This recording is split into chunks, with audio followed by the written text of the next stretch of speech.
বাইরে দুঃখের বিষয় হইলো বুঝছেন, রাত্রে আমি আর আমার এই ভাইটা বুঝছেন, এই ভাইটা মানে বাইর হয়েছিলাম যে রাত্রে একটু বাইর হই একটু বাকালা মানে বড় দোকান মানে শপিং বা বড় দোকান আর পান্ডা, এটা হলো ইন্ডিয়ান কোম্পানি।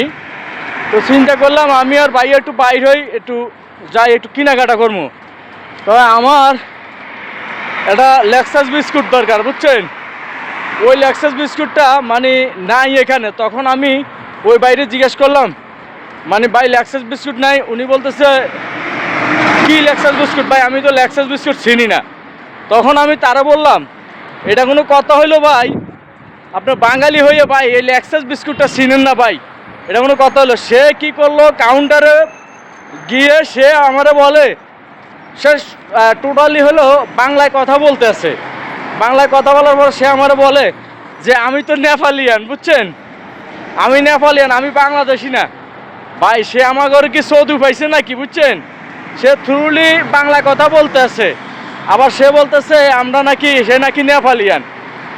বলেন ভাই নিজের দেশকে কিভাবে বিক্রি করে, আসলে এরা কেমন মানুষ আপনারা জানাইবেন। নিজের দেশ বিক্রি করে ফেলাইছে এরা, এরা নেপালিয়ান দাবি করে। পরে আমি আরেকটা বাকালা আসছিলাম, আরেকটা বাকালা আসার পরে আমি জিজ্ঞেস করলাম, ওই ছোট্টটা বাকালা এসে জিজ্ঞেস করলাম ভাই এই লোকটার চিনেননি? হ্যাঁ ওনার তো চিনি আমি। পরে বলতেছে যে উনি ভাই উনি আমাদেরকে কি বোকা বানাইলো না জানি না, উনি কি করলো মানে উনি তার নিজের দেশকে বাংলাদেশকে বিক্রি করা উনি বলতেছে নেপালিয়ান। পরে ওই ভাই বলতেছে আসলে উনি নিজের দেশ বলে বাংলাদেশ বলে পরিচয় দিতে চায় না। উনি আমাকেও বলছে উনি নাকি নিজের বাংলাদেশ বলে পরিচিতি দিতে চায় না। দেখেন ভাই আমরা যত কিছু করি, আমার দেশ বাংলাদেশ, আমি বাংলাদেশে আমার জন্ম, বাংলাদেশে আমার সব।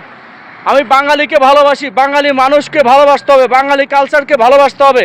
আমি বিশ্বের যে কোনো প্রান্তে থাকি ভাই, আমার গায়ে একটাই, সেটা হলো আমি বাঙালি, আমি বাংলাদেশি।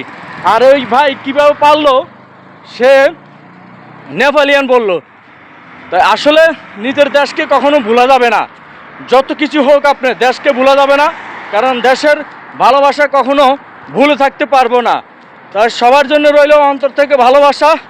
আর আসলে মূলত আসলে আজকে হঠাৎ করে আমি বললাম যে আজকে একটু বাকালায় যাই, বড় একটু পান্ডা মার্কেটে যাই।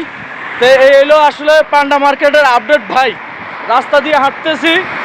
তো আপনাদের দোয়ায় ভালোবাসা, সৌদি আরবে আসছি আপনাদের ভালোবাসা নিয়ে। কখনো আমি আমার বাংলাদেশকে ভুলবো না, এটাই আমার বাংলাদেশ, আমার সোনার বাংলাদেশ, আমি তোমায় ভালোবাসি। এই হলো আমার লাস্ট কথা। সবাই ভালো থাকেন, সুস্থ থাকবেন, আল্লাহ হাফেজ। আর যদি পারেন ভিডিওটা শেয়ার করে দিবেন জনস্বার্থে।